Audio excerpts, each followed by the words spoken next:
Gilbert Arenas, three-time NBA All-Star with the Wizards and co-host of Gil's Arena podcast. He joins us on the program. Gil, I want to apologize up front because you probably got all these people who called you once Ja Morant was found with a gun in a strip club. They're like, hey, let's get Gilbert Arenas on because you got caught with a gun, in the locker room. So thanks for joining us.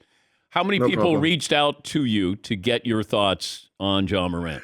It was a few. I'm not gonna lie, but because I have my own platform, I usually can just give my own opinion from there. But I think you're the only one I actually accepted. Oh, well, I appreciate that. What did you think when you heard or when you saw what he was doing live on Instagram?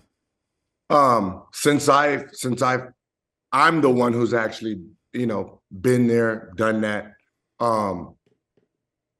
I can really understand, the behavior. It's an outcry. It's an outcry. It's not a thug type of thing.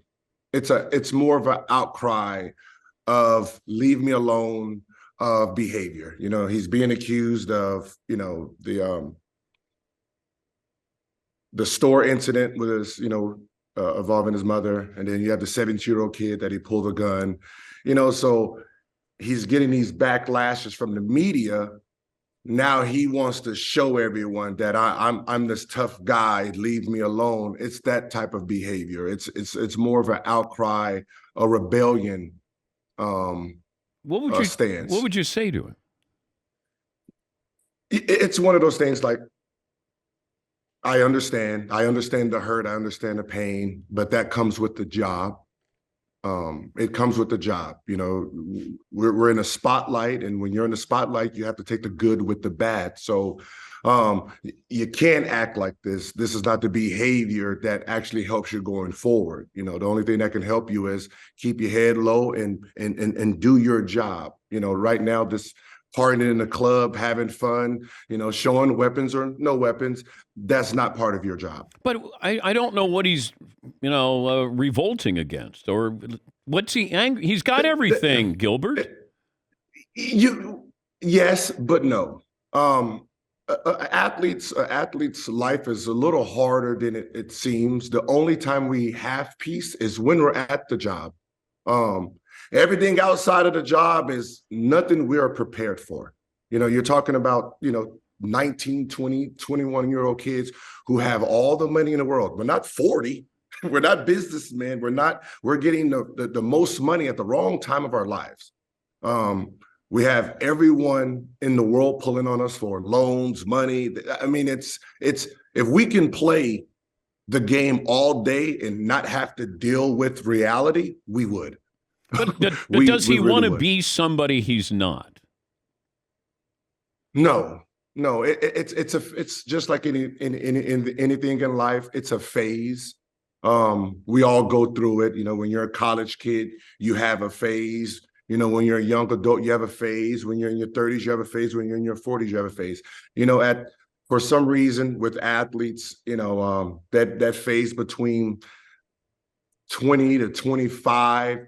You somehow think you're this invincible, rap star, gangster life, when that's really not it. It's. I don't want to blame the music, but the music we will listen to get ready for games, to get ready for competition, is going to be of the violent nature. We have to really get ourselves ready. We're not listening to like some soft Drake or, Madonna or some, Mariah Carey before the game. We're going to listen to the hardcore stuff to really get us amped up. What were you listening to the night you brought a gun into the locker room?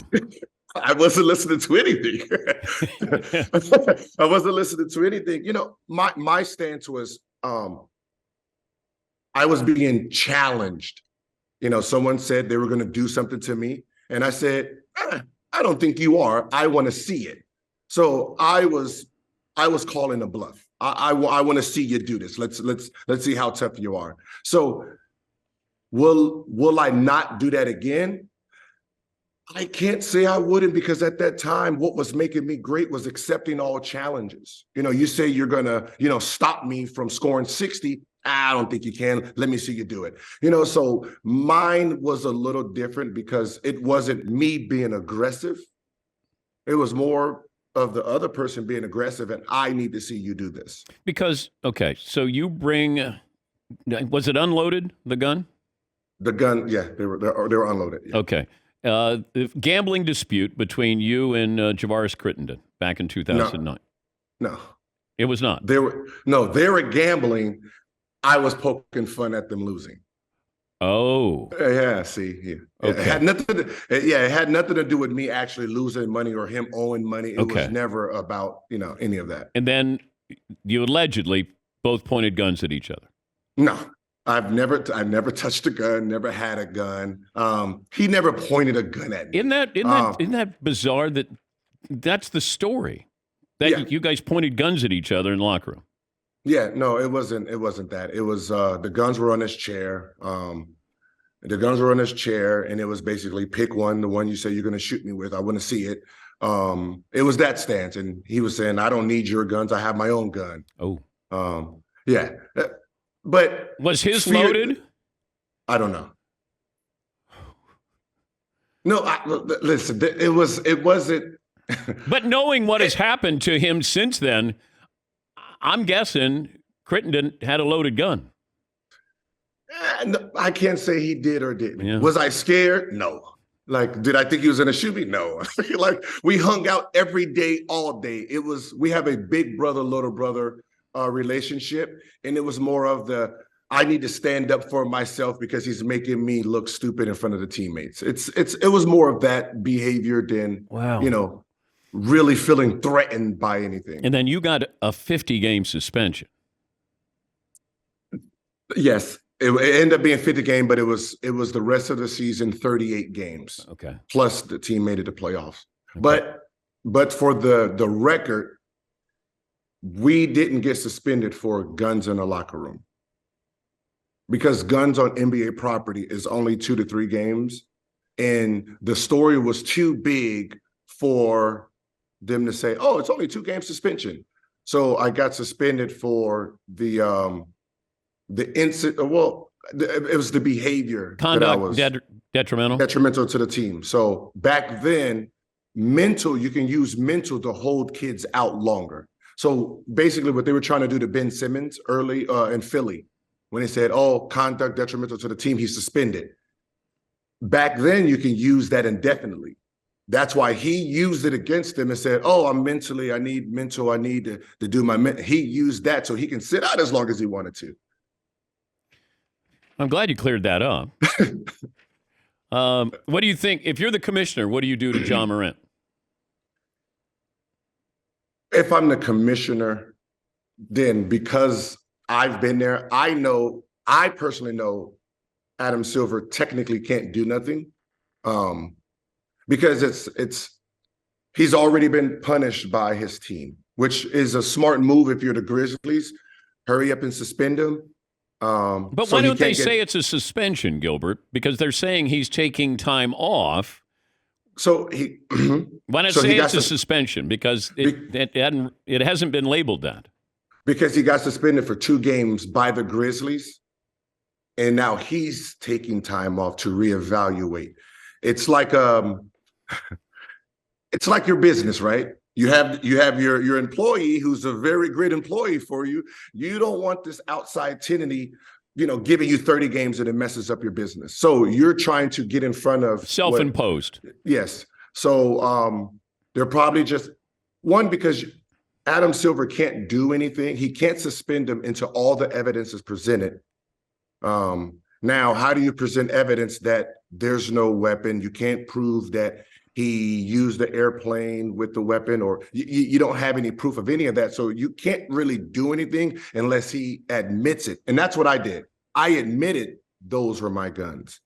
So once I said I admitted it, they was like, we're going to give you 50 games. And I said, well, they wasn't mine. How does that work? So once they realized that, because, they had to do their investigation, the fingerprinting and stuff, and realized, there's no evidence. So they were like, well, then for doing this and mocking the whole situation and not taking it serious. We're going to suspend you for this. When you got introduced at starting lineup, did your teammates act like they were shooting guns at you? Yeah, we were. So you remember? Oh my God! What was the? Well, I know, right? What the hell were you thinking? You remember the movie, Even Given Sunday? Yeah. Every time they scored a touchdown, the whole team was doing things. And that was like the part of it. We all came up with it like, yo, when they call our names, we're going to do all this. And, yeah. Oh, my God. We was going to Cleveland the next day and we were thinking about throwing the bomb and then we all fall down. Oh, no. Yeah, I know. He's Gilbert Arenas, 3-time NBA All-Star, and he has a podcast 3 days a week that's live Tuesday through Thursday at 11:30 a.m. Pacific, 2:30 p.m. Eastern Time, part of Underdog Content Network, available iHeart app, everywhere podcasts are heard. Did LeBron reach out to you to work with his son, with Bronny? Yes. Okay. When they decided to move to LA, he knew I was training kids. Actually, he started with Dribble Too Much. His name is Johnny, Handle Life, Dribble Too Much. Most of all the kids, know him. And then he said, hey, Bronny's working out at Heritage High School. Can you go put your eyes on him? It was coming from a concerned father because of the name. He wanted to make sure that, his son was put around, talent to make sure no one's picking at him. So I was like, okay. I went, I'm watching him train. I'm watching him work out. And then, I hit LeBron and say, there's nothing you have to worry about. You might be a little taller than he is, stronger. Your speed is probably the same. Is he a better shooter? Is he a better shooter than his dad? Yeah, I said he's a better shooter. He has the same reads, better dribbler.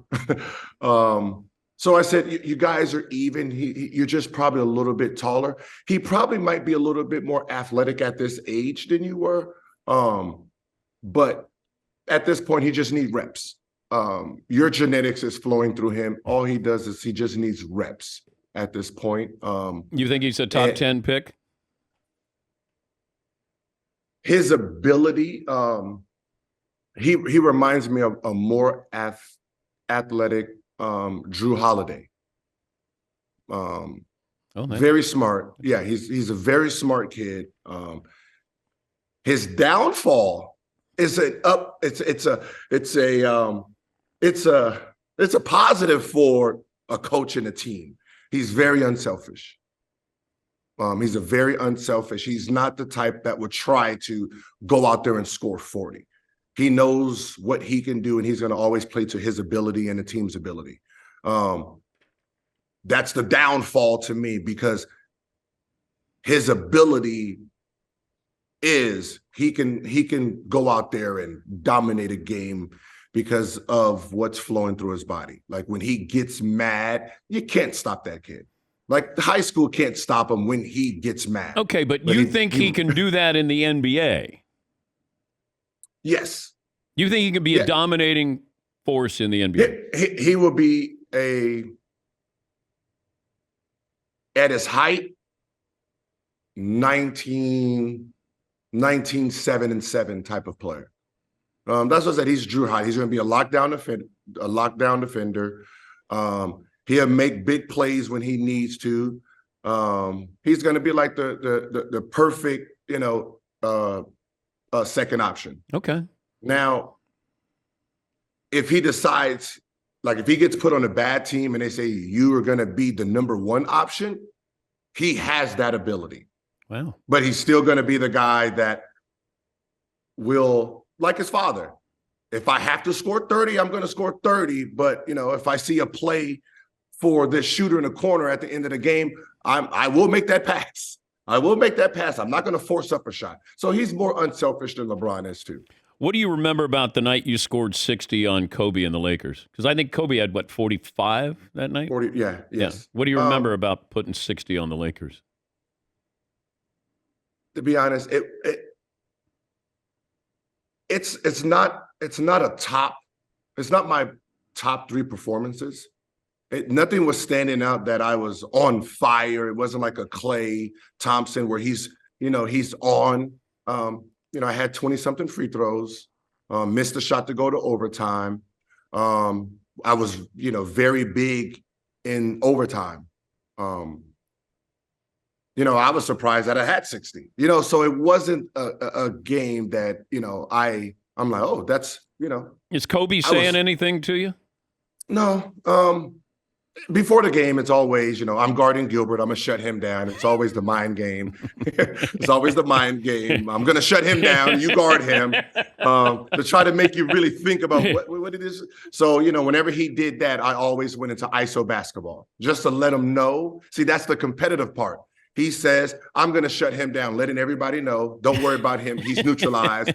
So it's my job to let my teammates know, first play, let it go. One-on-one. We're going to play one-on-one right now, right? So they know, all right, Gil is not backing down from this challenge. We're going to let's go.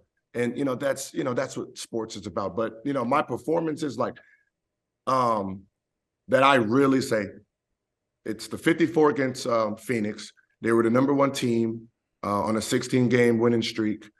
I told the world months before that I'm going to go score 50 against D'Antoni and the Suns for what they did to me in USA basketball.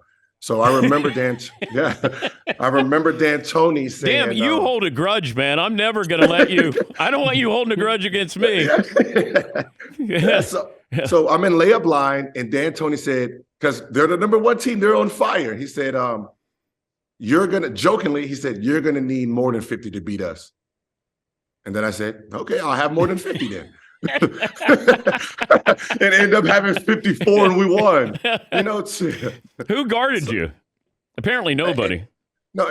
It started off with Steve Nash, but usually with Steve Nash, because he was so great at offense, I attacked him as soon as the game started. I'm trying to get a foul on him, just so usually once I do that, I want it'll usually be.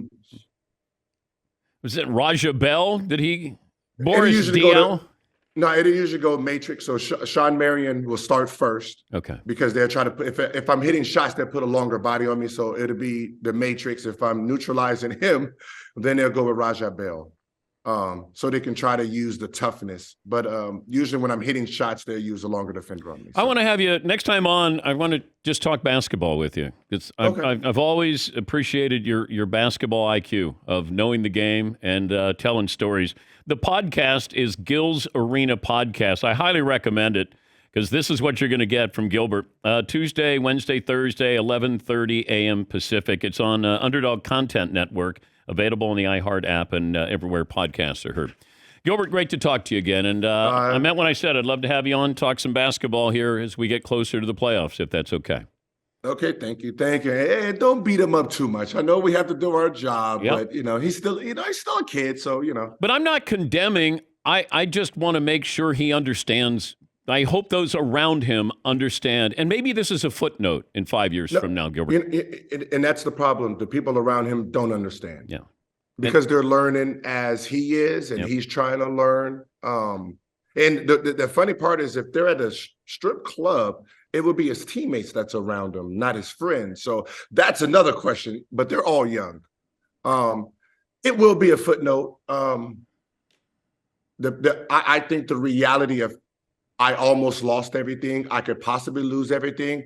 It kicked in for him to change his behavior. Hopefully.